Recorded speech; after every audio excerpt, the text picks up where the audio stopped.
SDSU Connect is a program or opportunity for SDSU to be better connected with the Sioux Falls metro area, primarily through education, governments, nonprofits.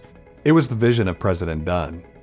You can hear in his inaugural address, he talks about a couple of his initiatives, Wakini and SDSU Connect in Sioux Falls.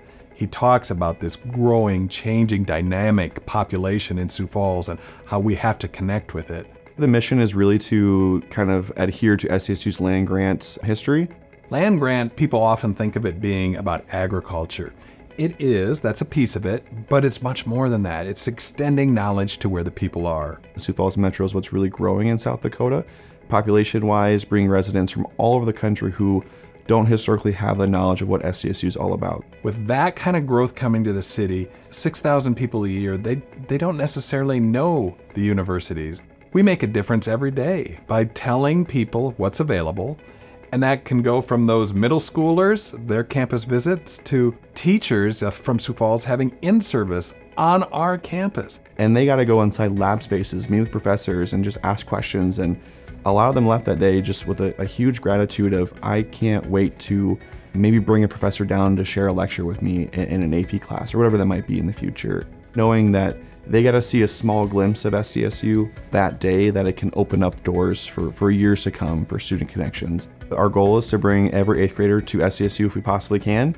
An 8th grade initiative is really unique because it is a little earlier than traditionally has been in the past for connecting with students.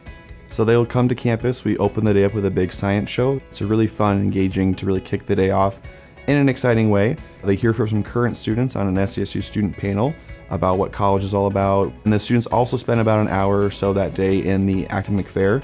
We've been excited about the private businesses, the governments, the nonprofits, the school district reaching out saying, we want to partner with SDSU. They just needed that point person or two. That's been the most impactful part, is to see how many people here want to be connected, or they have questions, or they're really interested in knowing what is going on up there. How can I be a part of that? I'm really proud of what the Nest School has done with their outpost here in Sioux Falls with Startup Sioux Falls. They thankfully have shared that platform with other departments. We've had journalism and marketing students use that space to help small businesses in Sioux Falls. There are many ways that space in Sioux Falls is getting used to let the community know this is what SDSU is about. This is what it's doing, not only for students, but the entire community and state. You know, those of us that have gone to higher education understand its value and understand what it has done for us personally. You multiply that over thousands of people, and it's going to elevate the entire state. That's what we're here to do. And we're just at the beginning. I can't wait to see what this looks like in 5 years for SDSU, Sioux Falls, and the state of South Dakota. Extending that knowledge from what happens on the campus in Brookings, getting it out all over.